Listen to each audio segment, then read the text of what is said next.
Oh, I did that again. Oh, goodness gracious. Okay, there we go. Sorry, guys. I do that every single time to you guys. Okay, so if you're out there and you're joining me live, give me a shout. Let me know you're out there. If you are catching this on a replay, again, hashtag replay, let me know. As I'm talking, if you have questions, let me know that as well. Let me know if you can hear me. I'm right side up, all that good stuff. So earlier this week, I had posted a live video. My friend Isabel is a transformation and solution focused coach. She had interviewed me. We talked about a lot of things, a lot about my journey and the transformations, and lots of amazing questions. And then some of you had your own questions. So I thought I would take tonight and take this opportunity to answer any questions, talk about my story a little bit more. If you didn't read it on Instagram on my birthday, if you haven't checked the blog, please do that. But if you're not a reader, you're more of an Audible, want to hear the audiobook kind of person, that's what tonight's for, because I'm going to give you that. I do have some questions that people sent me, so I am going to go through these as well. And then, yes, if anything pops up as we're going, definitely let me know. I am happy to answer that for you, okay? And I'm going to kind of just keep flitting in between. Let me know you're out there. And let's do this. So it's our regular Wednesday weekly Wisdom with Pamela. Every Wednesday I kind of pick a new topic or something new to talk about. I'll give you a breath work as well. We'll kind of tune in together and we'll go from there, okay? So if you're out there and you're joining me, like I said, we're going to tune in. We're going to bring ourselves down from our day and we're going to set ourselves up for a wonderful evening together. So go ahead and find yourself in your nice, comfortable, seated position, whatever that is for you. You can go ahead and, again, feet flat on the floor. If you're sitting in a chair, that's great. If you're sitting on your mat, if you're comfy, wherever you are. And I'm going to go ahead and roll those shoulders, roll them all the way up to your ears and roll them back down. And I want you to close your eyes. And I want you to take a few deep inhale and exhales through your nose. Okay? So inhale and exhale. Breathing through your nose is so good for your body. It lets you get a deeper breath, have more of a sense of focus, and really brings the calm. So again, inhale and exhale through your nose.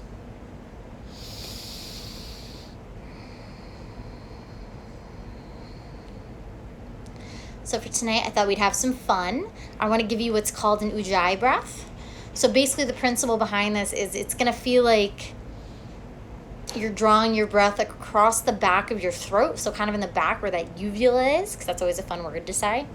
So as you inhale, you're going to drag your breath down the back of the throat, and as you exhale, same thing, coming back up. Now it's going to feel like, as an adult, it's going to sound like the ocean, and it's calming, and it feels really good. Or if you're like the kid side of me, you're going to sound like Darth Vader. That's kind of the goal of this. So as you inhale, and as you exhale, really drag that breath. Ujjayi breath gives you even more of a focus as you follow your breath. So as you inhale, pull that breath all the way down the back of the throat, filling your belly nice and big.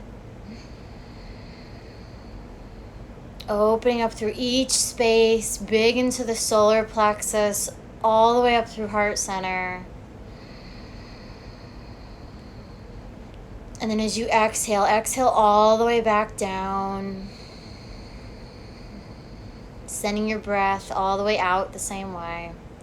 So inhale, coming all the way up, inhaling, big into the belly, big into the solar plexus, all the way up into heart center.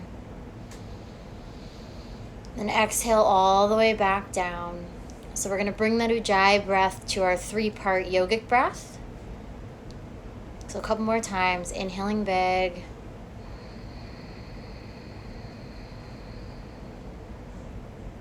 Exhale.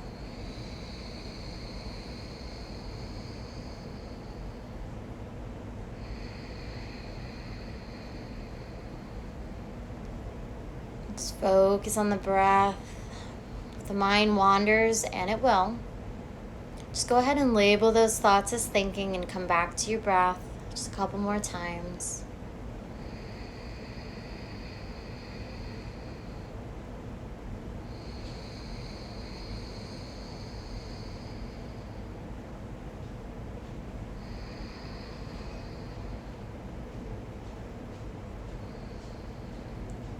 then slowly open your eyes. Come back to your space. How do we feel? Feel pretty calm? Feel ready to tune in?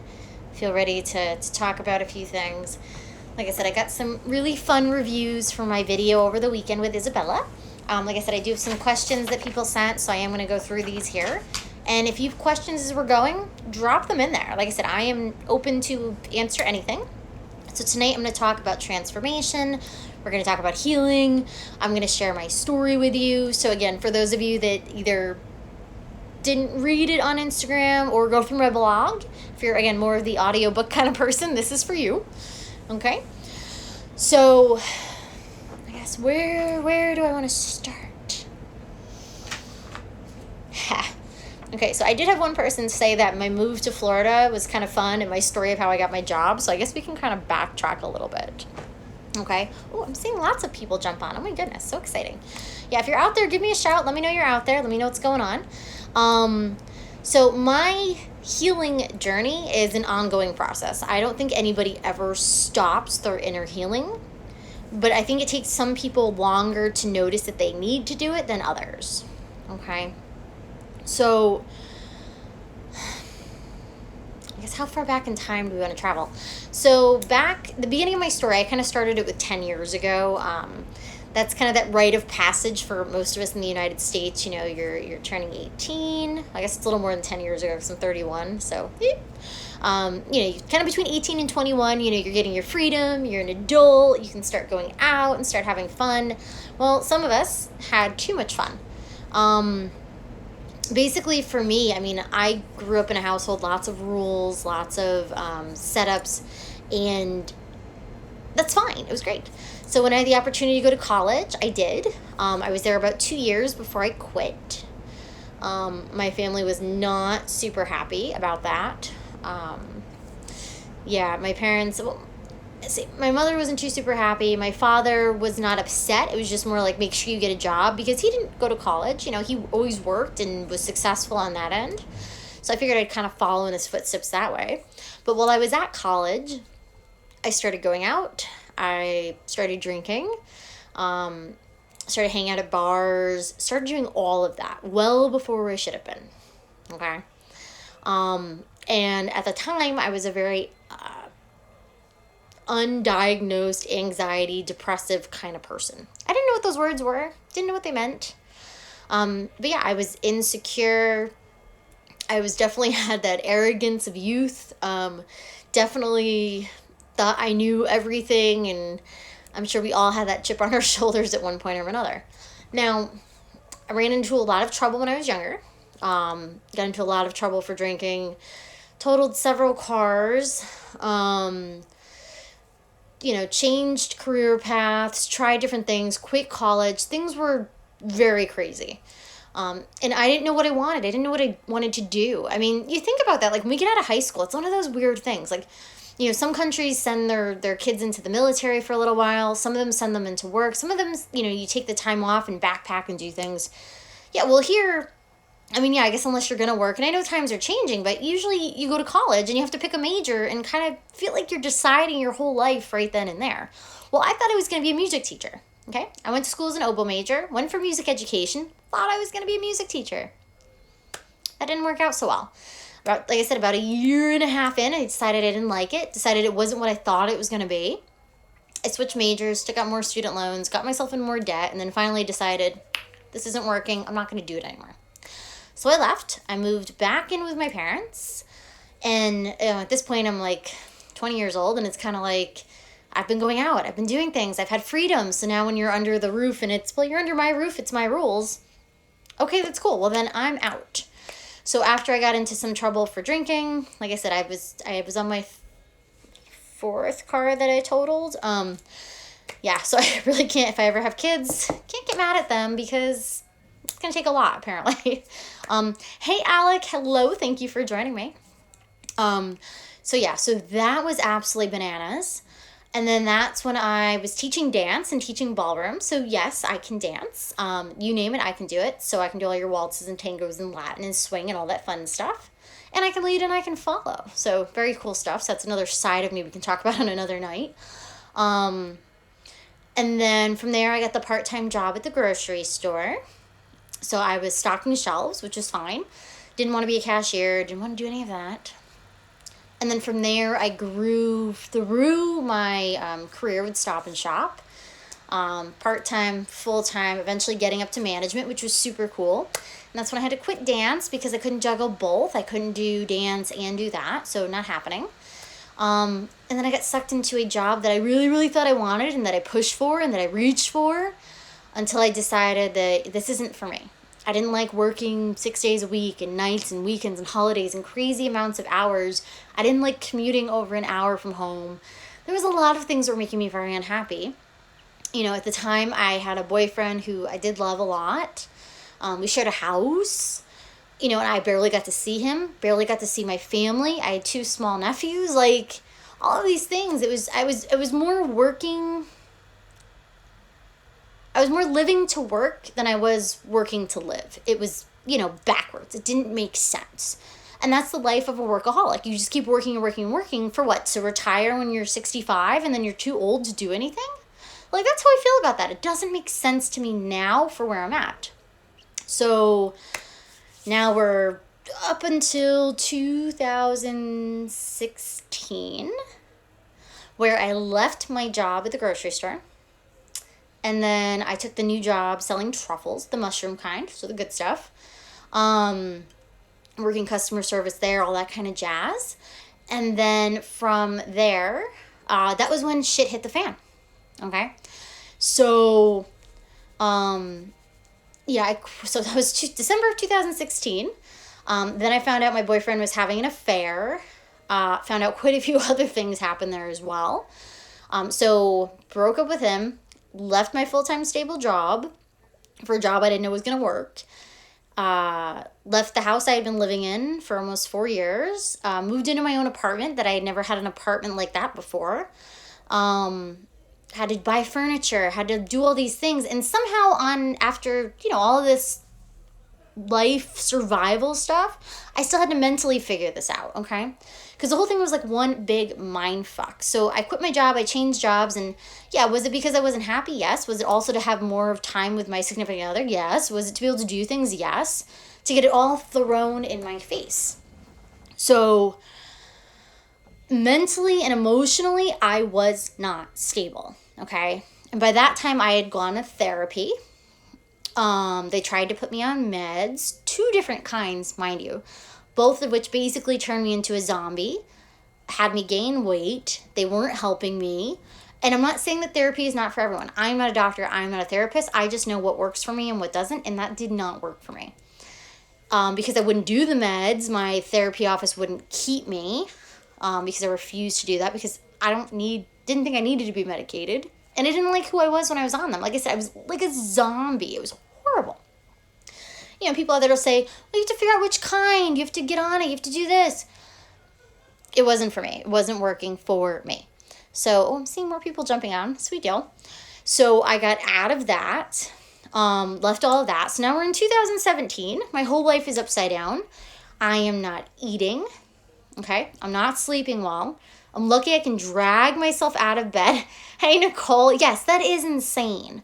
Like I said, I was, dragging myself out of bed mostly to work to keep a roof over my cat's head. I wasn't really that worried about me. It was more like I need to be able to feed my cat and, give him a place to live. Like I said, my parents used to bring me food. Like, my dad would literally leave lunch hanging on my car door, like on my mirror, because he knew I wouldn't eat. It was just awful, the state that I was in. And I didn't know what to do about it because I was getting mixed advice. Because you have those people in your life who are going to tell you, it'll get better, just keep going. It's not your fault, he's an asshole. This doesn't work. Or, suck it up, or this or that. And none of that was helping. And again, you're talking to the girl that now knew, at this point that she had some kind of anxiety and depression, but didn't know how to handle it. So what do? I stopped everything. I started going down the dark rabbit hole like you couldn't believe. Now, for those of you that do not know what that's like, if you've never been down that rabbit hole, if you've never been in that position, I'm happy for you. Because I got news for you. That dark, scary place is not good for everyone. Okay? And I'll be honest with you. I was down that rabbit hole. I was I would literally be driving down the road, right? And I would look around and be like, oh, if I like drove my car into this telephone pole, like would it kill me? Like, is that enough? And then I would think, well, what if you just end up in the hospital with 100 broken bones and this whole thing is just going to suck? But this is how far gone I was because I hated my life. I saw no way out, and it was just the end of conversation, okay? Now, so that's April of 2017, so 3 years ago? I think I'm in the right spot. Regardless. So that's when, and this is the funny thing, so that is when Sal reached out to me. So Sal is the founder and yoga guru of Love Tribe in Branford, Connecticut. So if you're ever up that way, you can totally take classes. You can totally do that. He started this program, off the wall. So basically he started with all these red bands. We all have one here. So they all say hearts open no matter what, because that's our mantra. Okay. It's the ability, again, to keep your heart open no matter what. Hello. Hi. Yay, love.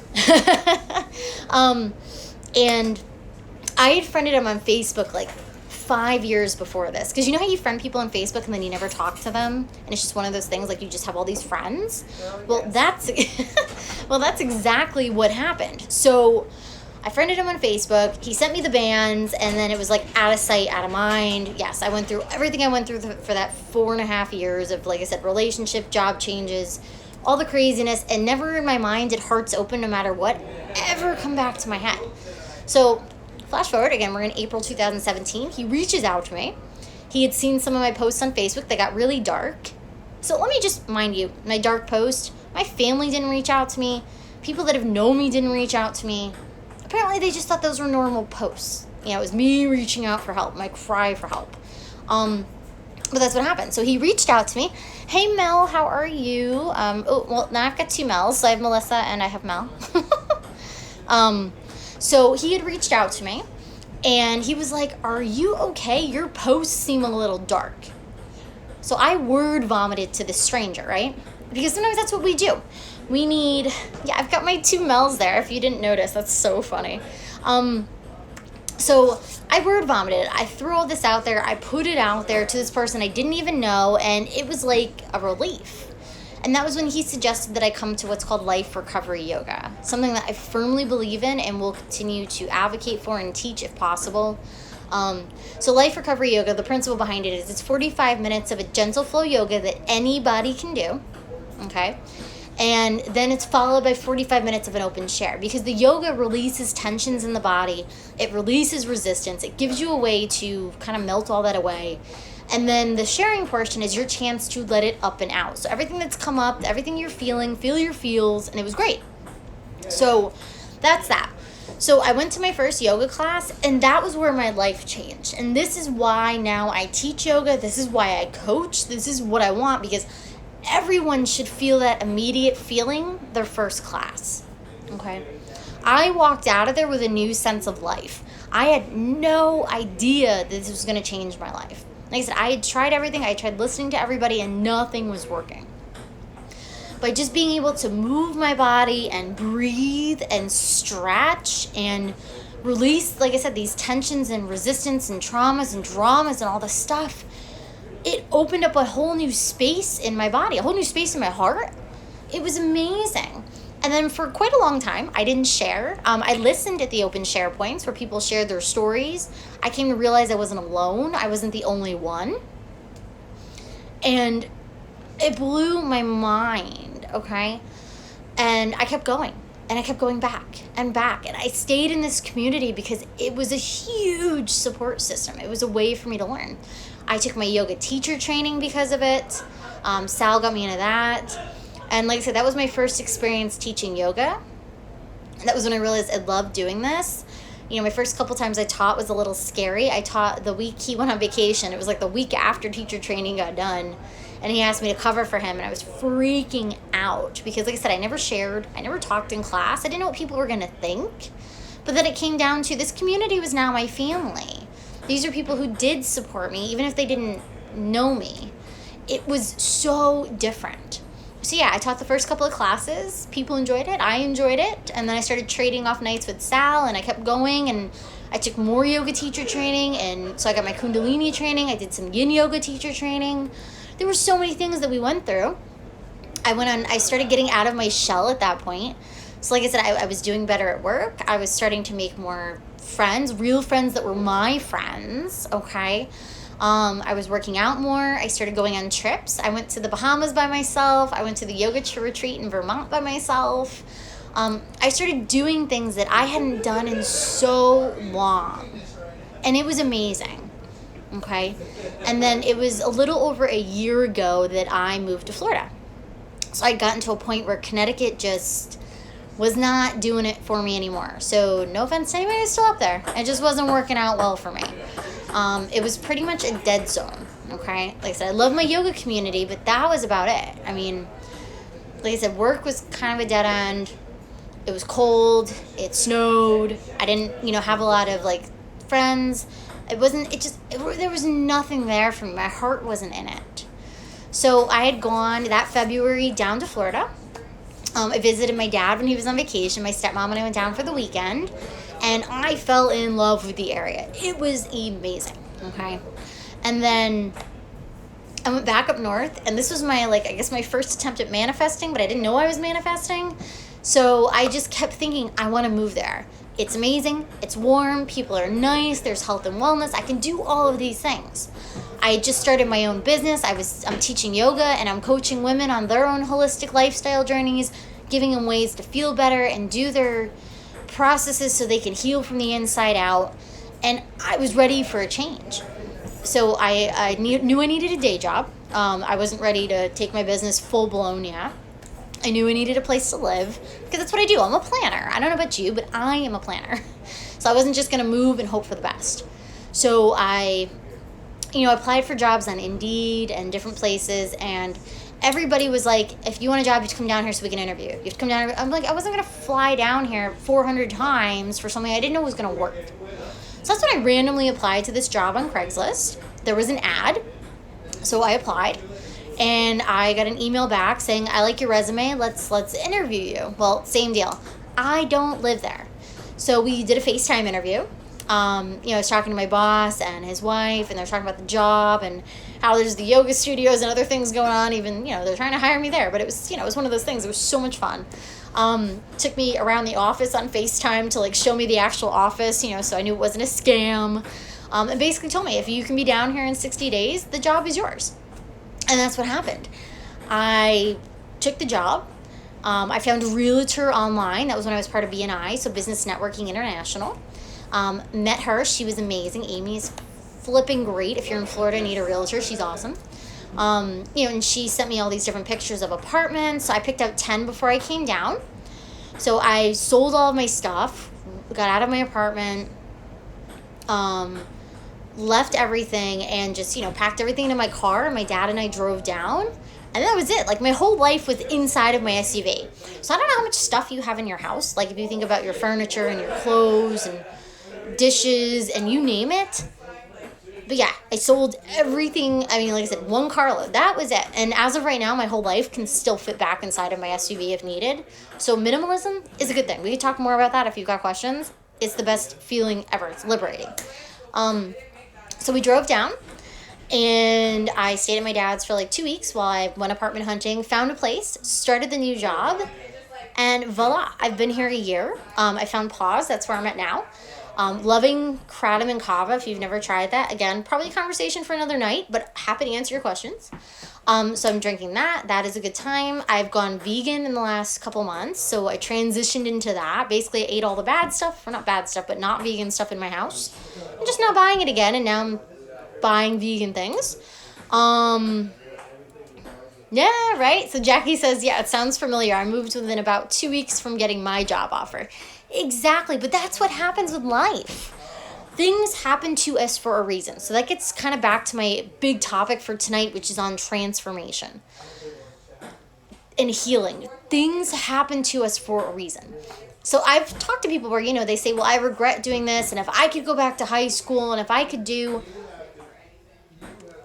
It doesn't make sense to me, because everything you did got you to where you are. So if you go back and change things, who the hell knows where you're going to end up? Just think about it that way, okay? I mean, so my great aunt is, but I drove 8 hours for the interview. Yeah, better you than me. So my great aunt is gonna be 94. She just turned 94. I don't know if anybody really knows how old she is, to be honest with you. But regardless, so I remember asking her, it was a couple of years ago when I'd come down to visit. I remember sitting there asking her, do you regret anything you've ever done? Like, would you go back and do anything differently? And at this point, she's got almost a century of life experience under her, okay? And you know what she said to me? Absolutely not. Because I wouldn't be where I am today if I didn't do those things. And even if I did go back, I'd probably make the same decision because that's what mattered to me at that point. I mean, mind blown. That's coming from a woman with almost a century of experience underneath her, okay? So I am determined to live my life that way. I'm going to have no regrets. Right, wrong, bad, sad, whatever it happens, it's going to happen, and I'm going to enjoy every single moment of it. And that is how you should live. So if you're waking up now and you're not happy, it starts with you, okay? It starts with you wanting to get out of your own bullshit, okay? It starts with you wanting to change these things. And that's what's super important. I mean, you heard my whole story. There wasn't a lot of good in there until recently. But all of those things made me who I am. Whether it was the alcoholism, whether it was the anxiety, it was the depression, it was the suicidal thoughts, it was the growth, it was the moving 1,800 miles away. This is transformation. This is healing. And it's an ongoing process. It never, ever, ever stops. But a lot of people never go through it. A lot of people never see it. They just live their lives. They get up at the same time every day, go to the same coffee shop every single day, eat the same things, do the same stuff, and they just do it over and over and over and over and never live their lives. You know, it doesn't work for me. So, like I said, you got to get out of your own way to start with, and then you have to find your path, and you got to find what works for you. And like I said, this is the kind of stuff, this is my bread and butter. This is what I like to do because I have been there. Like I said, if you think I haven't, I've been there. There's probably nothing you could tell me that's not going to shock me, honestly. At this point, like I said, been there, done that. But that's what makes me good, and that's why I'm good at what I do as far as the coaching and the lifestyle changes and helping get people from point A to B, because there's the goal setting, there's the planning, there's the brainstorming, and then there's the execution. And that's where I come into play. Now, like I mentioned earlier, there were a few questions here that I had from other people. So if you got questions as we're going, drop them below, drop them in the comments. Like I said, if you're on a replay, leave them for me and I'll get back to you, I promise. But I did have a couple here. So someone had asked me to talk more about my move and my Craigslist story about how I found my job. So I think I pretty much covered that. So that's back there. The next question here was, leave the past behind and move to another place. Did that help me heal? I definitely think that has been a huge step in my healing process, because back up north, there was no sense of a fresh start. There was no real chance to almost feel like I was reinventing myself, that I was stepping into the new version of me without the constant reminders and triggers and judgments of everything around me. So as much as like getting out of my relationship and the new house and the new job and all that kind of stuff was a changing point in Connecticut, that's great. Starting the yoga and being with that community and new friends and family, that was amazing. But yes, I do firmly believe me making the plunge and leaving Connecticut for an entire new space, yes, that was a huge step in healing, because that was a confidence booster that changed my self-esteem. It changed my outlook on life. It gave me new places to go. It gave me new friends to meet. I guess on some level it was a clean slate. Although, yes, you take everything with you. You're not leaving the past behind, because then, again, that is what makes you who you are. That is what makes you the person that you are and who you're meant to be. Without a past, we have no future. As cheesy as that sounds, it's the truth. There is no chance for growth, okay? The next question here was, healing, quote unquote, healing of the inside, does it ever stop? Is there ever an end to healing? No. Nope. There is never an end, because again, we're always having experiences. There's always triggers that create some kind of emotional response from us. We're always acting and reacting to the things around us. You are constantly in a state of healing. Whether you know it or not, you are. Because our brains are like sponges. So everything that happens to us, everything that we remember gets sunk in there. And it does. And it builds up and it builds up. I mean, you could think of it like equate it to breathing, right? So you're constantly inhaling, right? You don't have a choice. It's a involuntary reaction. You have to breathe to live. And you're always sucking in air. But now you're sucking in air. You're sucking in pollution. You're sucking in smoke and vape smoke and germs around and all these things, right? And all of that stuff kind of hangs out in your lungs because most people are shallow breathers. They don't breathe correctly at all.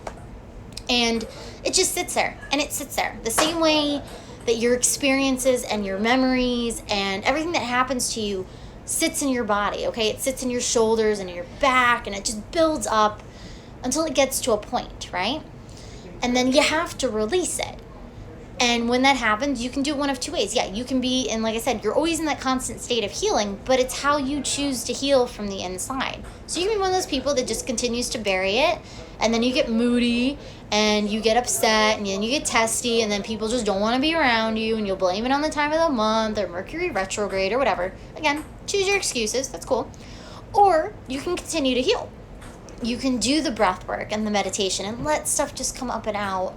You could do the yoga and the journaling and let stuff come up and out. You can feel your feels, and then you can heal constructively, because now you'll know what triggers you. You'll know what you've been harboring. You'll know where the room for growth is. And then that's when you're going to get comfortable being uncomfortable, because you're giving yourself a chance to constantly heal. And the more you do that, the better you feel. Okay? And then kind of her follow-up to that was, and what role does Kundalini Yoga play in how that healing, okay? Because I always talk about Kundalini Yoga. So, yes, Kundalini Yoga is a ancient technology, okay? It's like a science. People have studied this to see how it works. Hang on. Mel just dropped a comment. He said, healing is constant throughout life. Like the saying, child is father to the man. Evolving is essential to break free of what thinking and actions and experiences we've had early in our life. I'm going to read that again because I read it, but I didn't really hear myself. Sorry. Healing is constant throughout life. Like the saying, child is father to the man. Evolving is essential to break free of what thinking and actions and experiences we've had early in life. Yes, and that comes back down to like a month ago when I talked about kind of reprogramming ourselves, because yes, we all go through it. It's that nature versus nurture. You know, your mom gives birth to you or whoever, right? And now you grow up and we get taught things. There's things that are innately in us, but we're always absorbing everything around us. Like I said, we're like sponges. It is a thing. But we're not always taught how to break free of that thinking, how to evolve. And I think that's a huge thing that needs to be done more often. That's why I'm starting to see they're starting to do yoga in schools and meditation in schools. They're starting to talk about things. They're bringing in the idea of therapy. They're doing the right things, because that's not something that's taught to us usually on how to handle our emotions. And then by the time you get to like my age, I'm 31 now. Now it's like, now I have to figure this out. You want me to do this? And if I'd done this way before, this might feel a little better now. It would make more sense. And that, like I said, comes back to the Kundalini Yoga, because this is the same stuff that it's a multi-dimensional experience, because not only is it physical, and that's great.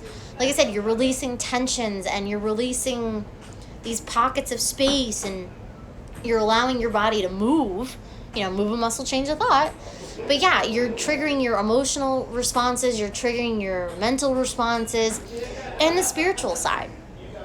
It helps you to discover some kind of a higher power where you can put out your prayers and manifestations and your challenges and be able to have some kind of support. Like I said, you start to recognize your triggers and the way you react to things so that you no longer do that as much. You're able to really get truthful with yourself. You're able to tune into taking care of you so that, yes, you can feel free. You can release that pre-programming. You can get rid of the things that are no longer serving you. And then, yeah, you can heal. You can start to transform. And then you can stay on that constant path of healing and growth, because that's what's going to make life better. You're going to feel better, you're going to look better, you're going to understand more. Again, heart's open no matter what. You're going to be more empathetic to those around you. It is amazing. So that is why I advocate. And like I said, that's why I do what I do. I didn't start my business on a whim because I was looking for an online something to do. I didn't do it because it was fun. I didn't do it because it didn't make sense.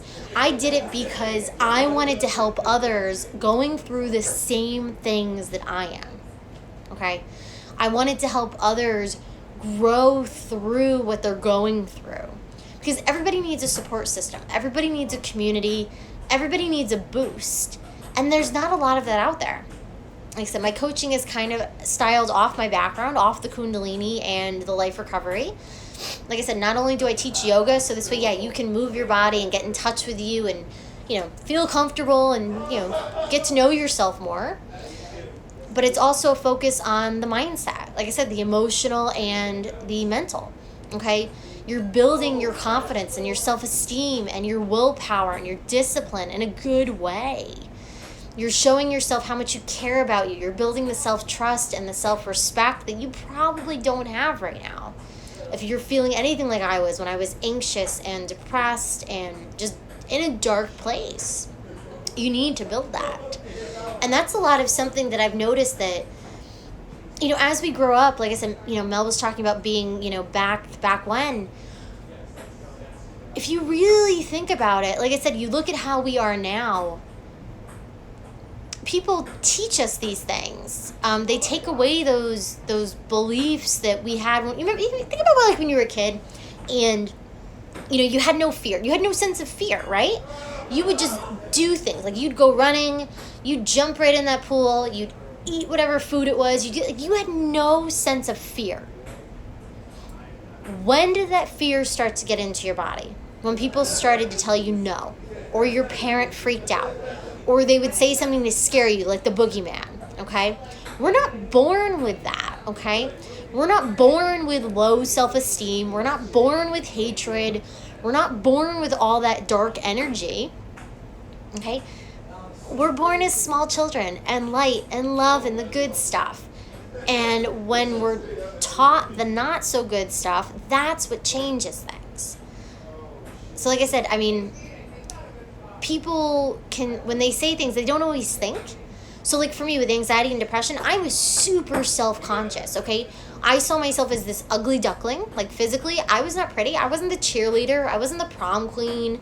I wasn't that girl at college. I wasn't that girl at work.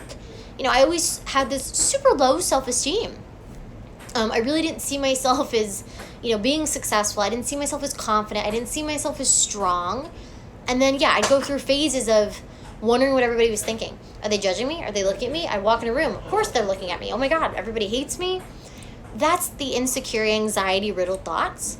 I would overcompensate by being too strong, by not crying, by being kind of a bitch. It wasn't good, okay? And again, that's not stuff that we're taught, but that's behavior it happens to us. People suck the good stuff out and they start putting on their own projections onto you. And that's, like I said, when we have to kind of re-heal and relearn and get back to where we started, okay? Where we had no fear and we could feel good about ourselves and realize that not everybody's looking at you. Trust me, I walk in a room, there's 100 people, probably not looking at me, even though that's what I used to think. They were all staring at me like I had something stuck to my butt or something. I stopped thinking like, oh my God, I couldn't wear certain things or be a certain way because it didn't fit me. Like now I'm more me than I ever was possible. I really feel like I've gotten to my roots. I feel like I've gotten into the space of comfort. And I feel like I'm in a constant state of growth because, yeah, I still see my triggers. I still see what comes up. But now I'm responding rather than reacting.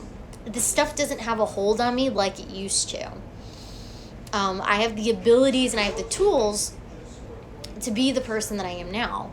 And kind of to cycle back, like I said, that is why I started coaching. That's why I started teaching, because I believe everybody, honestly, that's your birthright. To be happy, healthy, fulfilled, you deserve that. And if you think any less, then you need me. I'm going to tell you that now. We're going to get you to that point because that is your birthright, okay? okay? To be happy, healthy, and fulfilled. You deserve to live your life in a way that is perfect for you, okay? So that's the never-ending healing, the healing on the inside. That is the constant, like I said, state of healing, and that is huge. So like I said, I think I answered all of her questions. I think I got to everybody's comments. Does anybody have any additional questions? Anything coming up? Anything from what he said that I can answer for you? Anything at all? I'm just going to look on Facebook, see if there's any comments there. I don't see... nothing on my page. Oopsie daisy. I see Nicole's here. I reacted to that. Okay, no? We good? I know there's a little bit of a delay. That's why I'm... Just give it a second. So I hope that talked about my story a little bit. I hope that talked a little bit about transformation and healing. If you've watched this whole thing and made it with me this far, amazing. So that is that. Now, before I get off, I do want to give you a heads up on just some stuff I've got going on because August is rapidly approaching. So the first full week in August, I am going to do a 5-day breathwork challenge. If you want to sign up for that, I'm going to drop the link here and it's going to be in my bio. You'll get a free ebook to start with, and then every day I'm going to go live. Same time, same bad channel here. It's going to be 8:30 at night. Every day I'll give you a new breathwork. We'll talk about breathing. The videos, if you don't do like social media, you're not always on there, I am going to put them on YouTube and send them through email as well. So if you want to get a jump start and grab that book on the breathing and get onto that list, grab the link. Like I said, it'll be in my bio and in my in the comments as soon as I'm done. Oh, great story, excellent talk. Oh, thank you, Mel. Appreciate that. So that's the first week in August. I am going to do another yoga morning immersion series. That's going to be the week after. So that's 7:30 a.m. Eastern time. You know, about an hour of yoga. Like I said, it's going to be a gentle flow that anybody can do. So if you're a beginner, you've never done it, you've wanted to do it, this is a great place to start because not only does it jumpstart your day, it's going to jumpstart your body and give you a chance to see what yoga is all about. Like I said, I am primarily Kundalini based with a little yin slipped in there. So you are going to be getting that kind of a practice. So that's the second week in August. We are doing a full moon yoga class in at Atlantis Salt Cave in Boca on August 2nd, I believe, is the Sunday. It's like the day before the full moon, if I'm not mistaken. So that is happening. If you obviously don't live here or can't be there in person, I will do it live as well. Sundays are Sunday morning sadhanas. So many things. Like I said, I'm going to drop the calendar when it gets a little closer, but you can grab all the links in my bio. All the class signups are there. If you've got questions, I don't bite. DM me, ask me, let me know where you're at. If you're looking to really up-level this and kind of jump into it, I've got 2 great ways to work with me in 2020. I've got that higher ticket there, that one-on-one coaching. So if you're looking for that, if you want a personalized plan, goal setting, support, brainstorming, execution, accountability, you will get all of that. And again, it's centered around you. Or if you're looking more for that community setting of like-minded women going through similar goal planning and yoga classes and weekly meditations and journaling and community, that is all part of the Mindful Movement Tribe, along with the daily group support. So you can also grab that link in my bio. Readings with Rod is tomorrow, so you have one more day to sign up for that. We're going to do that via Zoom, so him and I can actually see you and talk to you and do your cards and all that fun stuff. So if you haven't checked that out, Readings with Rod, that link for the workshop is in my bio. Basically, if you click the link in my bio, all the little tabs will pop up. You just pick and choose what you're looking at. I think that's it for August. Total side note, I am going to bring in a speaker. We're going to do an interview with Mel. He's on here now, Art and Soul Mel. If you haven't followed him, you can check him there or at his Instagram page, The Church of Sound. I'm saying that. We're going to do a nice little interview on transformation and getting comfortable with your body and all these good things on Saturday at 3:30. So join me here. I'll be here live on Saturday. Kind of an odd day, but we'll be here. Next week is live Q&A night, so get your questions together, send them to me. Pause due to poor connection. I am so sorry, so if that kind of cut out there. Again, next week, live Q&A night. Grab your questions, send them to me. Like I said, I'm going to answer everything and anything. You can ask me anything, okay? Anything. Because clearly I have now shared my entire story on the internet, so obviously I have no filter, I have no shame, and I'm ready to rock and roll. So I am here for you. Let me know. But with that, I think, like I said, I got everybody's comments, got everybody's stuff. I think I'm ready to sign off. I will see you all on Saturday. Okay, bye guys.